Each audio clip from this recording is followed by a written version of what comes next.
Muy buenas noches, nos alegramos mucho de volver a encontrarnos una semana más para continuar nuestros estudios y nuestro diálogo en torno a los evangelios.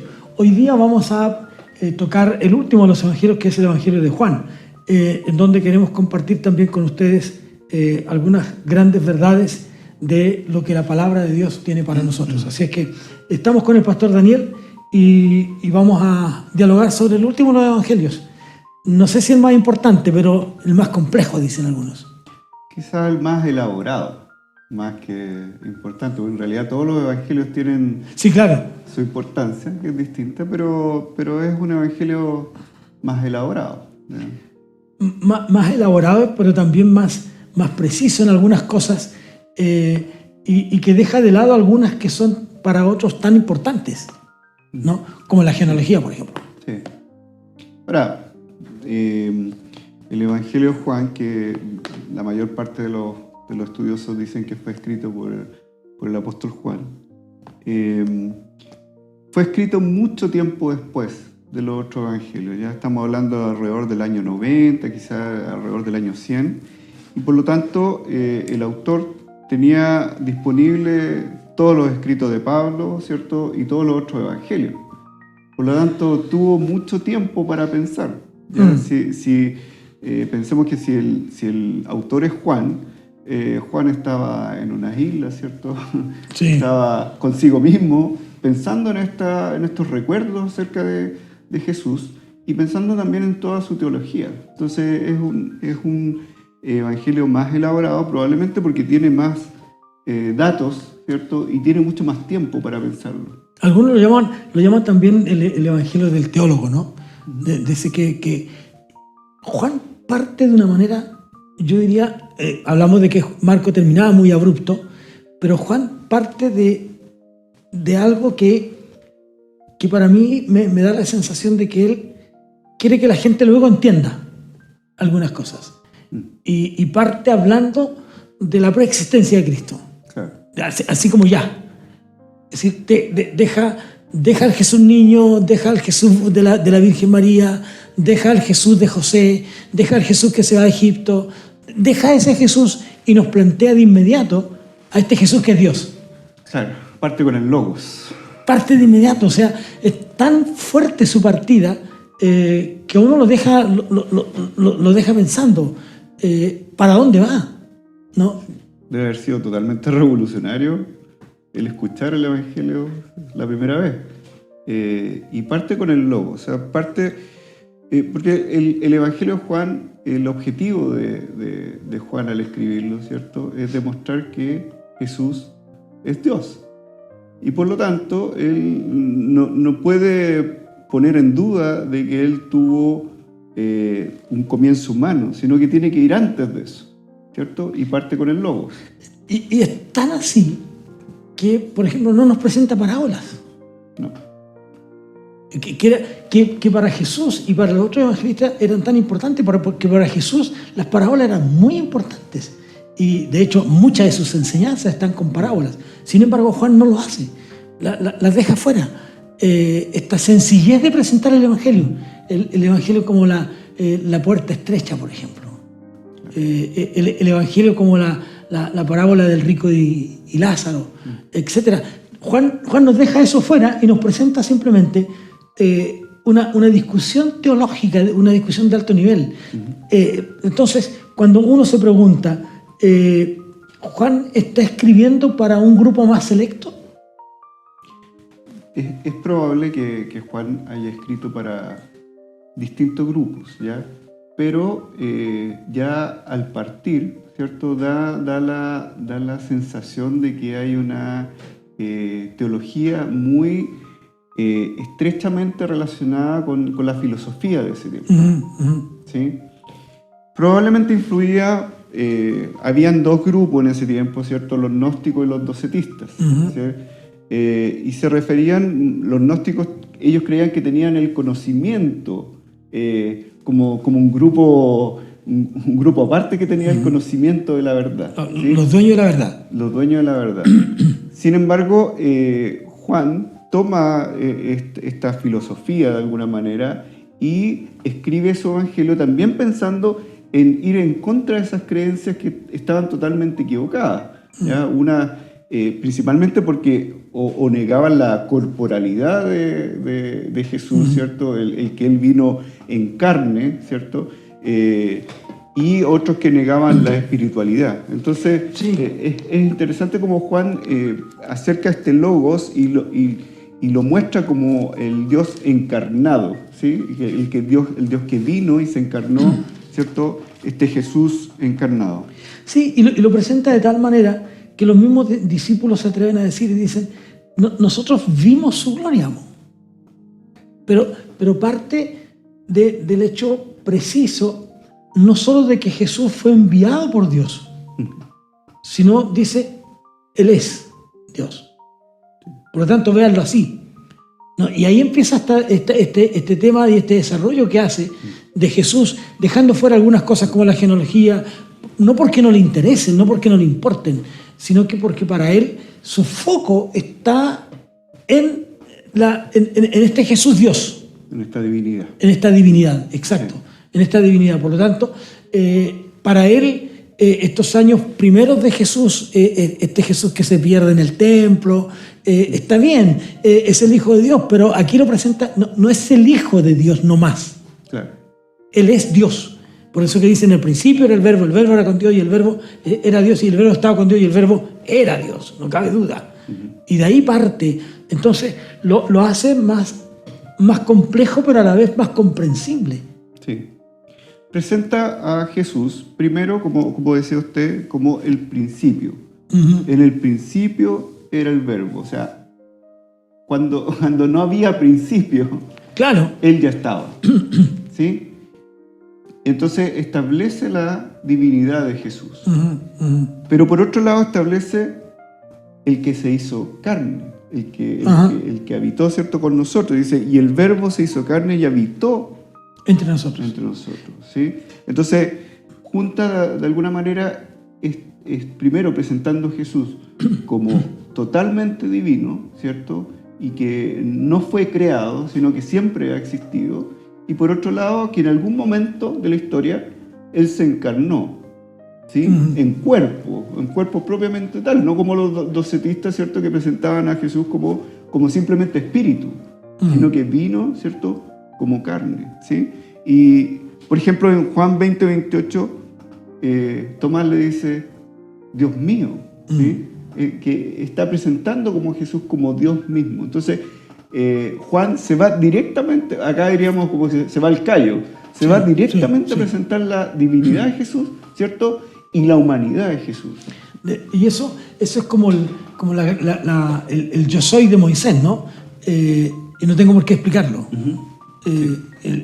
Porque uno cuando se queda un poco perplejo cuando Moisés le pregunta a Dios, sí, ya, yo voy allá, pero ¿qué digo? Voy en representación. No, yo soy el que soy. Y aquí dice, el verbo era Dios. No les quepa ninguna duda. Él es Dios. Y por lo tanto, lo lleva a ese terreno de presentarlo y de mostrarlo como ese Dios que enfatiza, ¿no es cierto?, que fuertemente lo que es la vida eterna, pero que es capaz solamente Dios de preparar un lugar así. Sí. O sea, parte con Dios y de ahí derivan todas las otras cosas, ¿sí? Por ejemplo, lo que dice usted, la fuente de la vida eterna, ¿sí? ¿Cómo va a ser fuente de la vida eterna si no es Dios?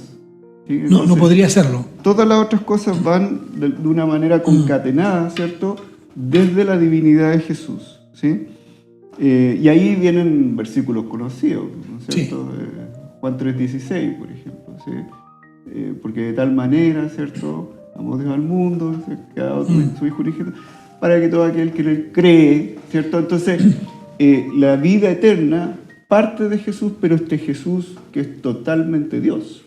Sí, pero hace también, Daniel, esa asociación con el Antiguo Testamento, cuando el mismo el capítulo 3 que tú mencionabas recién de Juan, cuando dice, mire, así como en el desierto, ¿no es cierto?, fue necesario levantar una serpiente para que el que mirara a esa serpiente, que no es que el poder estaba en la serpiente, sino que el poder estaba en la fe que uno ponía en la fe y la obediencia. Por eso que siempre que hablamos de esto, llegamos a la conclusión de que fe sin obediencia no es posible, ¿no? Porque dice, tienes que mirar a la serpiente. ¿La serpiente tenía poder? No. El poder está en que yo le crea a Dios, ¿no es cierto? En que mi fe la pongo en acción. Yo tengo la acción de mirar hacia ella. Asimismo, dice, el Hijo de Dios es levantado. Lo asocia, lo lleva. El Hijo de Dios tiene que pasar por esto, pero ustedes tienen que pasar por la misma experiencia de ellos. Fe y obediencia. Sí. Y es importante, en ese sentido, Juan pone la obediencia en Jesús, ¿sí? Pone la obediencia que debemos tener hacia Jesús, ¿sí? De alguna manera, él recalca la relación personal que nosotros debemos tener con Jesús. Y no solamente como una relación, de alguna manera humana, ¿cierto? Sino pone como la fuente de vida, ¿sí? Juan es el que, por ejemplo, habla de la vid, que nosotros tenemos que tener una dependencia completa en Jesús. Claro, por eso entonces es que los milagros, por ejemplo, son presentados por Juan para decirle a la gente, crean en Jesús. Claro. Aquí hay razones, quiero darles razones para que ustedes crean. Y las razones para que ustedes crean, en lo que decíamos también en los otros capítulos, es que los milagros certifican que son hechos por alguien que no podría ser otro que Dios mismo. Por eso que se atreve después a decirle a Felipe, ¿no es cierto? Cuando él dice, muéstranos el Padre, dice, yo soy. Porque nadie podría hacer las obras que yo hago si no fuera el mismo Padre. Así es. De hecho, Jesús lo que hace es que certifica su divinidad, ¿sí? A partir de milagros. Y parte de su ministerio con milagros. Claro, ¿sí? Entonces, claro. El propósito de Juan, y siempre cuando lean a Juan tienen que leerlo de una manera en que el propósito de él es certificar que él es el Hijo de Dios. ¿Y cómo lo hace?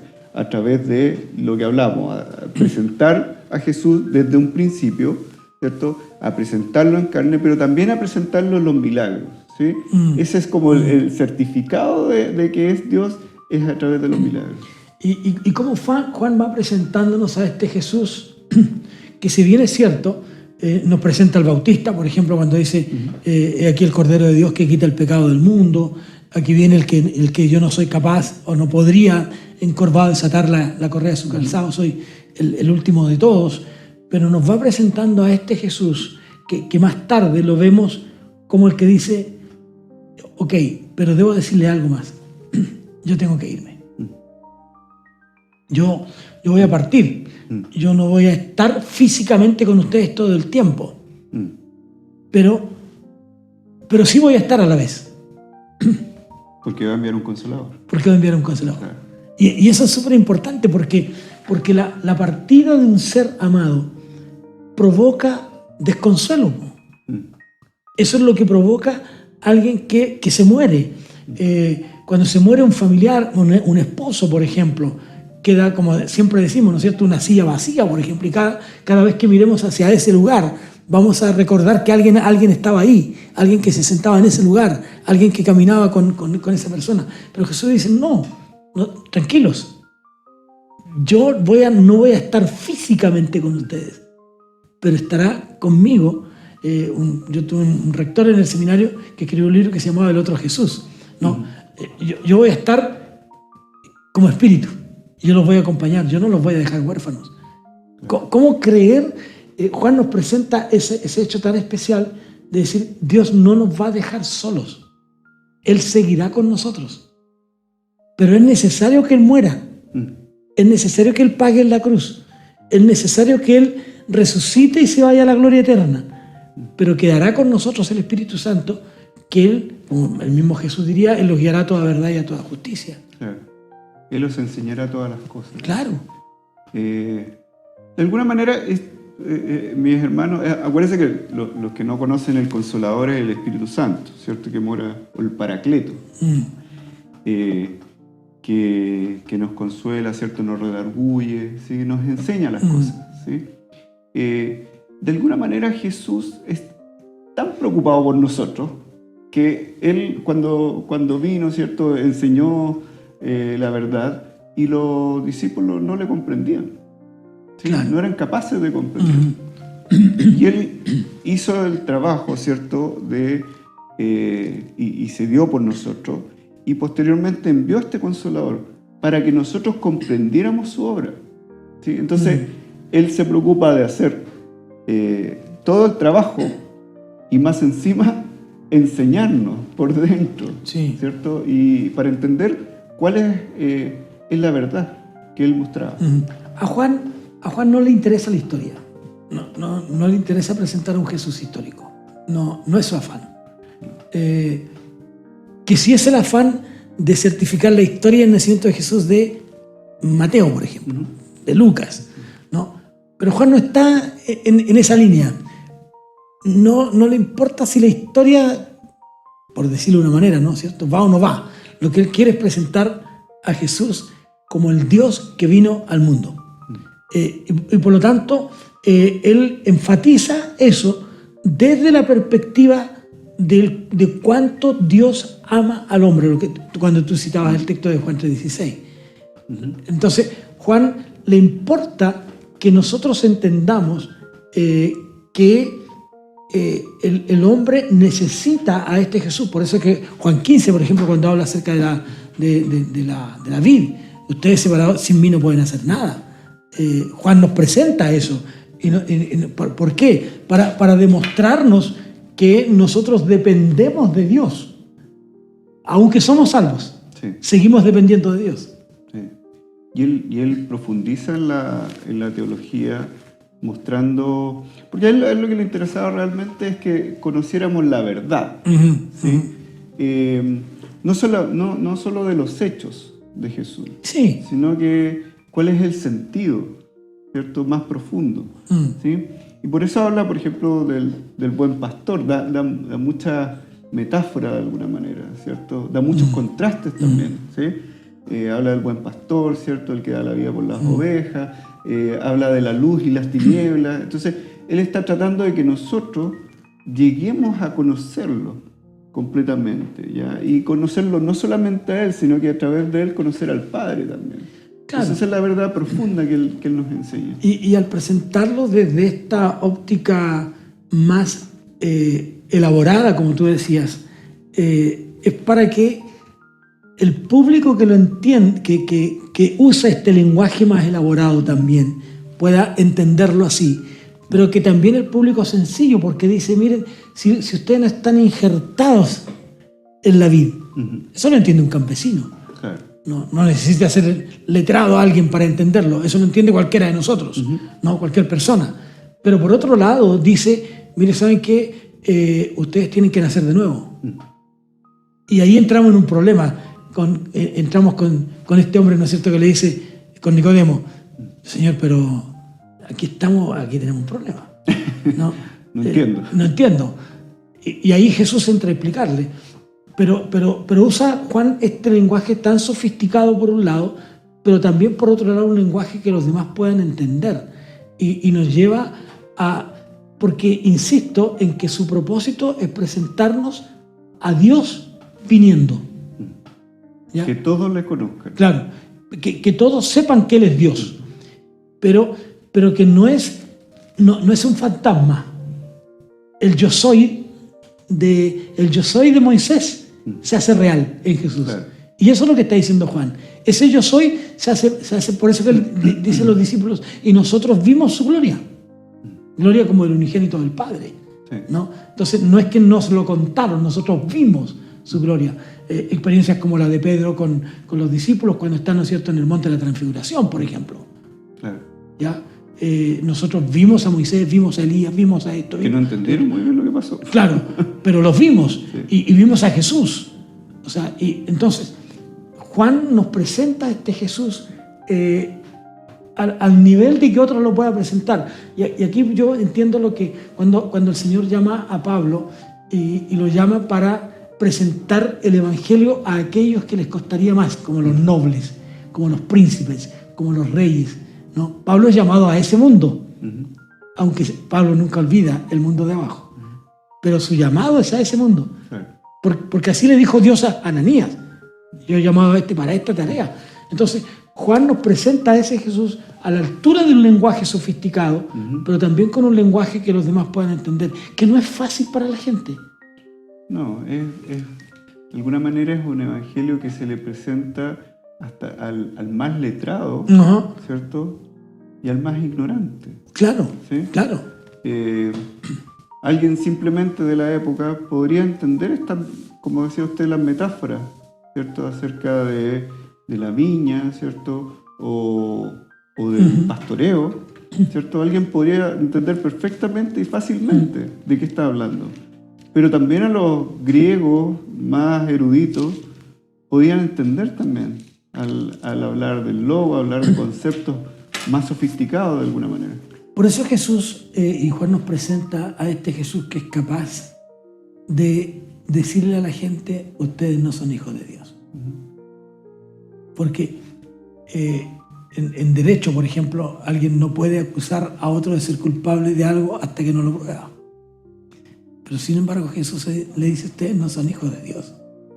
Las acciones que ustedes tienen, Juan nos lo presenta de esa manera, uno puede verlo en sus escritos, ustedes no son hijos de Dios, ustedes son hijos del diablo.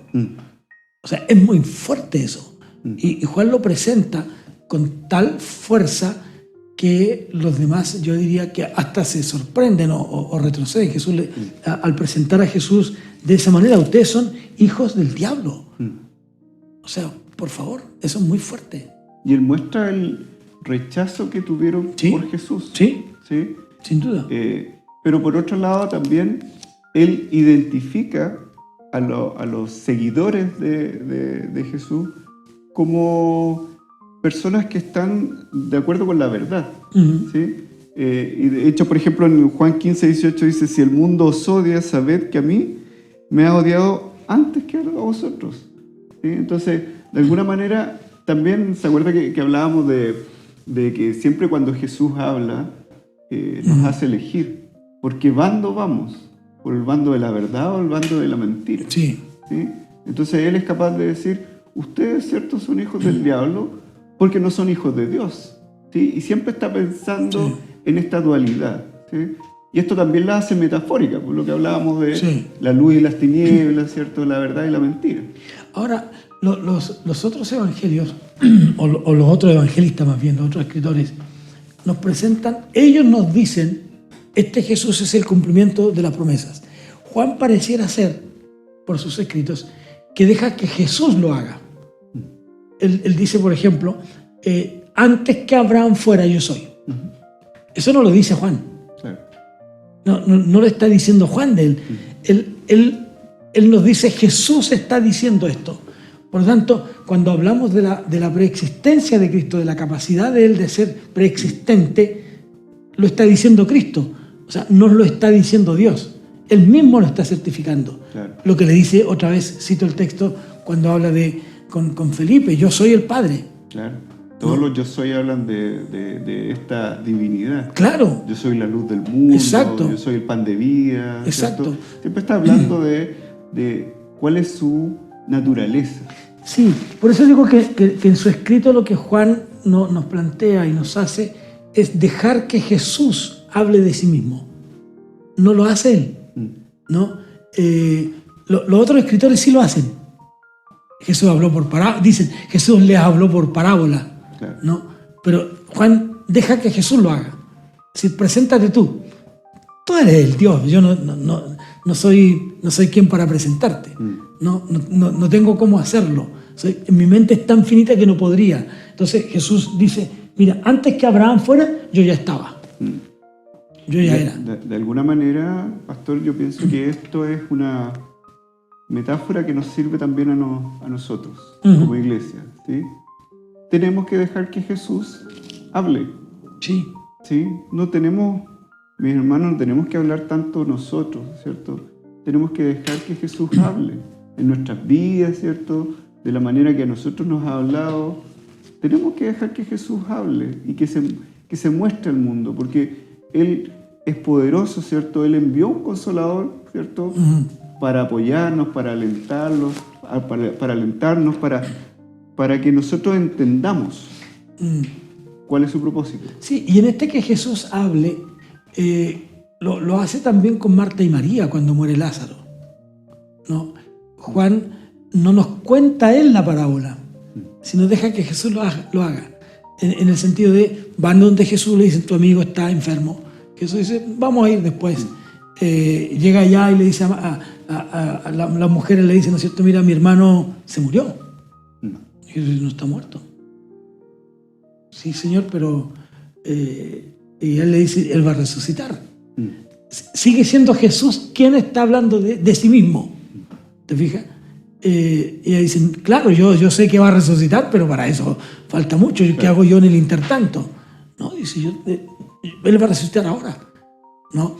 Entonces, en esta autopresentación de Jesús en el escrito de Juan, nos permite a nosotros ver a Jesús en tal acción que nos demuestra que Él es Dios y que por lo tanto, si nos aferramos a Él, si fue capaz de presentarse a sí mismo como alguien que es capaz de resucitar un muerto, y no a uno, sino que a dos, sino que a tres. La hija de Jairo, por ejemplo, también estaba muerta, ¿no? Entonces, él es capaz de resucitarla. Entonces, si él fue capaz de hacer eso con otros y fue capaz de hacerlo consigo mismo, entonces lo hará también conmigo. Sí. De hecho, gran parte del escrito de Juan se dedica solamente a las palabras de Jesús cuando está yendo a ser crucificado, ¿sí? Entonces, una parte son los milagros, ¿cierto? Que Juan es bien detallista en presentar los milagros, pese a que no es detallista en la historia. Sí. Pero en cuanto a los milagros, sí, él es muy detallista porque quiere mostrar la divinidad de Jesús. Pero por otro lado, se dedica a extensas palabras, ¿cierto?, al camino a la cruz, ¿sí? Entonces, y ahí vienen todas las frases conocidas de Jesús, ¿cierto?, en torno, ¿cierto?, a la última semana, especialmente, ¿sí? Juan le da una importancia que es muy relevante al camino hacia el Gólgota, ¿sí? Sí, y es tan importante lo que hace Juan, es que ya al final del libro, él nos dice, miren, en realidad, si escribiéramos todo lo que tuviéramos que escribir, no es posible. Aquí hay muchos más milagros. En la vida de Jesús ocurrieron muchas más cosas. Él fue capaz de hacer muchas más. Y nos presenta, por ejemplo, la oración de Jesús, preocupado por nosotros, por ti, por mí, por todos los hermanos de la iglesia, ¿no? y del mundo entero. No ruego solamente por esto, sino por los que han de creer en mí, por la palabra de ellos. Y ya al final del capítulo, ¿no es cierto?, ya de su libro, Juan nos presenta la historia de Pedro con Jesús. Pedro, yo quiero que tú cuides de mis ovejas. Como una tarea universal. Cuiden mis ovejas. Por eso que nosotros tenemos hoy día la tarea tan importante que debemos asumir como iglesia, de preocuparnos por aquellas ovejas que aun no siendo del redil, pero bien pueden venir al redil. Sí. Cuídenlas, protégenlas, apaciéntenlas, ámenlas, ¿no? Ayúdenlas, sí. Estén con ellas. Creo que eso es una tarea que la iglesia hoy día debe hacer. Jesús nos da el privilegio de hacerlo, de trabajar, de cuidar a su oveja, de cuidar su redil. Entonces recordemos que no son nuestras ovejas, sí, son las ovejas de Jesús. Bueno, la temática de Juan nos ayuda a entender a ese Jesús Dios, ¿no?